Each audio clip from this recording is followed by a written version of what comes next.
told to have 3 ideas that you could take away, and I cut it down to 5, so I figured I'm starting.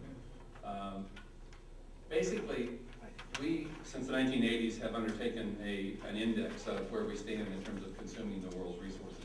And around 1988, the consumption equaled the capacity of the Earth to reproduce natural resources, renewable resources. And since then, we've edged past the area of consuming at one planet's worth of resources. Right now, we're at about 1.25 planets. So any discussion about using resources, whether it's food or fuel or fiber, etc., needs to take that fact into account. It's not just more with less. It's actually less with less.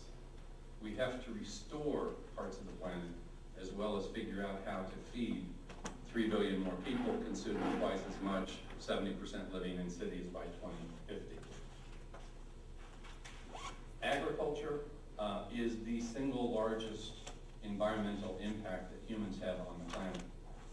We use outright 33% of the terrestrial area of the planet for ranching and farming, but if you take away deserts and mountains and lakes and rivers and streams, it's up to 55%. And it's increasing at 0.6 of 1% per year. So do the math. By 2050, there's very little natural habitat left. We've got to figure out how to freeze the footprint of agriculture and still produce more for more people, consuming more with more income. In the last 150 years, we've lost half of the topsoil on the planet. We've got to figure out how to bring it back. And so there is a lot of challenges going on, and there's probably going to be solutions that look similar to the wedges for the energy solutions.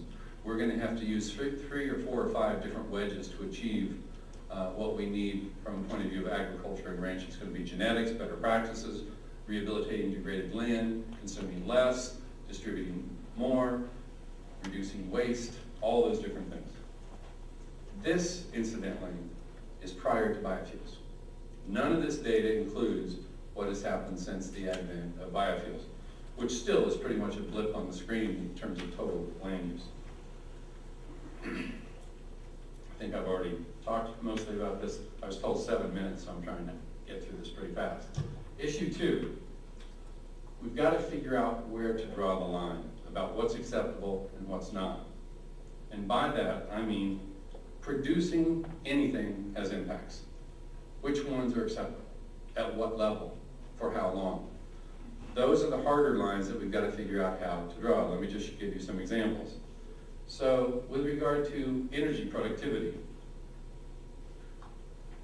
how much energy do we want to get from a given crop? Not just in a greenhouse gas point of view, and not just from the point of view of inputs, but from the point of view of how much energy for how much land. What's it worth to us? And if we convert biofuels into calories, then why can't we do the same thing with food? And why should we have standards for biofuels that are different than standards for food? Sustainable is sustainable, period. It's got to work for both. So where would you draw the line here as to what's acceptable? And what kind of information, more information, would you need to learn to figure out where to draw the line? So what about energy in to energy out? With cellulosic, you're going to have an average, people are claiming at probably 12 to 15 units out for every unit in, but you're going to have a range that looks like something like this. What's acceptable?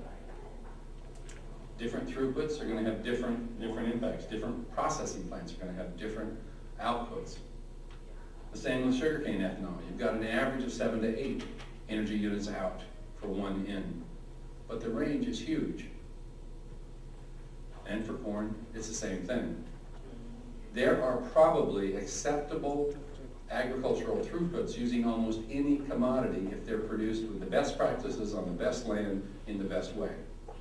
But if they're produced on marginal land, even the best crops probably wouldn't pass any LAF test as to what's sustainable. So we've got to get smarter about metrics. We manage what we measure, but we need to get smarter, much smarter about what we measure. And then there's the little issue of soil erosion. This is how much soil erosion it currently takes to yield a kilo or a liter of product. What's acceptable? Should there be any allowed? Should it be zero soil erosion? We can't compare apples and oranges. We've got to get to common metrics and common methodologies. None of that has happened yet. We've got 10 to 14 carbon calculations. They all do different things. Which one's more credible? We need to have it peer reviewed. We need to have a joint and a global exercise in figuring out how to do that. Not to say that there's one winner, but to bring them all up to what needs to be happening with them. The methodologies aren't consistent. So what some people consider isn't the same as others. A full life cycle assessment in some methodologies is different than a full life cycle assessment in others. How do we weigh or rank the impacts? It has a huge impact on what the outcome is. Displacement, just one single little interesting issue, has a huge impact as to whether sugarcane from ethanol from Brazil is carbon positive or how carbon positive it is, but also whether corn ethanol from the US is carbon positive or not. We also can't measure everything. What are the 4 or 6 key impacts that we need to look at? And I would go back to that first chart. In fact, if anybody wants this PowerPoint, I can show it to you. But those are the key impacts that we see as being the most important from a sustainable ag point of view. Those are the ones that should be included in any kind of definition of a sustainable biofuel. It's not just about energy and greenhouse gases. It's about soil carbon. It's about water. It's about habitat. It's about biodiversity, other impacts of those biofuels. So one study that was done in 2009 reviewed 9 different biofuels and basically found that oil palm, sugarcane, and sweet sorghum were the most sustainable. They made the most efficient use of inputs, energy, land, water, nitrogen, pesticides, etc.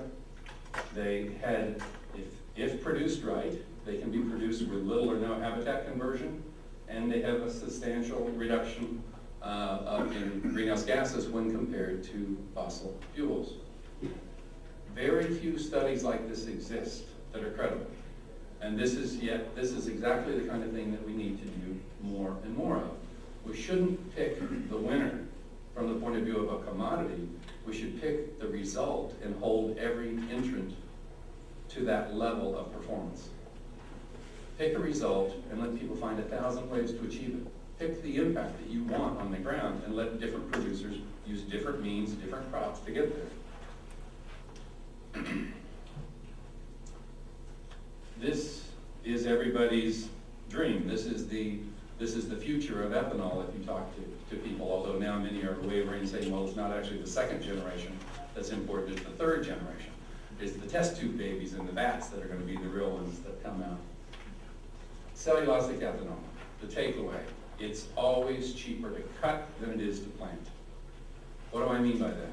What we've learned from pulp and paper operations around the world is that it's cheaper to go in and cut natural timber than it is to plant plantations of feedstock.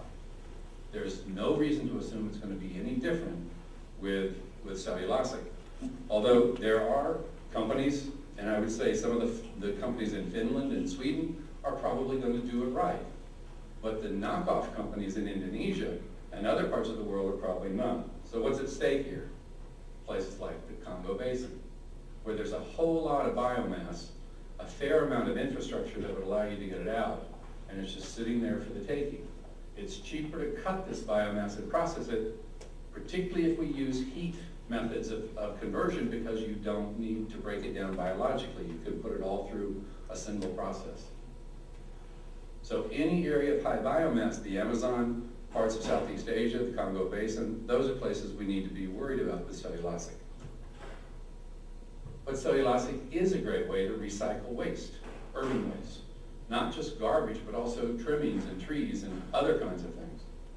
Particularly if we can use chemical processes rather than biological ones, so you can use multiple throughputs and you get good output. We have to be very thoughtful about the impact of cellulosic on soil health. If we start taking away crop residues, every soil scientist that I know gets uneasy. They start squirming in their chairs, because this is the future of agriculture, having good levels of carbon in soil. And then finally, less bad isn't good enough. We need to start thinking about biofuels that would be very carbon What do I mean by that? I was just in Brazil 2 weeks ago when we finalized the Roundtable on Responsible Soy, and unanimously approved the principles and criteria for sustainable soy. Brazil had announced just before that it's possible now for Brazilian farmers to sell carbon from their legal set-asides, from the reserves that each of them is required to set up. In the Amazon areas, that's 80% of the surface area of the farm. If you start running the numbers, for every ton of soy that a Brazilian farmer in that region produces, they can sell right now between 10 and 12 tons of carbon. So they can sell carbon bundled with soy, so that you can actually produce carbon positive chickens and pigs and beef. You can begin to see a whole new world out there bringing carbon into the ag market. But it's about actual, measurable, verifiable carbon, which is going to be tough to do, at least with the technology we have today, for soil carbon. Same with sugar cane carbon. Selling bagasse is quantifiable, verifiable, CDM certified renewable energy. That can be not just sold individually to companies that want to buy it, but it can be sold to the companies that buy the food products that want to use their supply chain to meet their carbon requirements in the marketplace. And the same with palm oil. We've just undertaken a research project that shows you can actually double global production of palm oil in Borneo alone by planting on degraded grasslands, not cutting a single tree. All of those the growth in those trees, plus the avoided carbon that's used from reduced inputs, etc., means that you can sell palm oil with carbon credits. It brings a whole new world to manufacturing of food products, but also biofuels.